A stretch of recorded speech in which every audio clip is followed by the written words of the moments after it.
Les grands changements, c'est essentiellement l'introduction de l'aspect contexte et prise en compte des parties intéressées.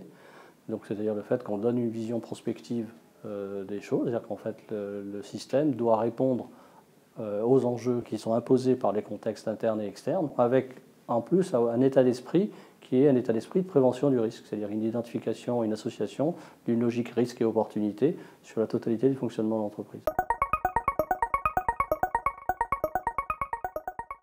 Le profil de l'auditeur lié aux nouvelles versions, il doit être capable de s'ouvrir à des notions d'évaluation. L'idée de l'auditeur par le passé, c'était qu'effectivement, il devait se conformer au respect d'un référentiel, donc ce qu'on appelle les critères d'audit, et regarder si ces critères d'audit étaient respectés, conforme, pas conforme, binaire, pas binaire. L'idée, c'est que maintenant, il doit être capable d'être plus en lien avec la réalité de l'entreprise et donc ouvrir à la vraie vie. Ouvrir à la vraie vie, ça veut dire comprendre le marché, comprendre les enjeux, s'ouvrir à autre chose que le client et être force de proposition.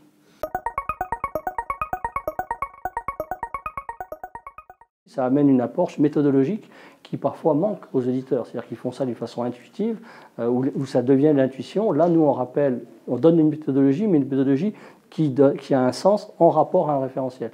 Le rôle d'AFNOR Compétences, ce serait de pouvoir derrière suivre, apporter des solutions aux entreprises, aux organismes qui ont envie de faire évoluer leurs auditeurs en proposant justement des solutions sur ces deux aspects, tant sur le savoir-être que sur le savoir-faire.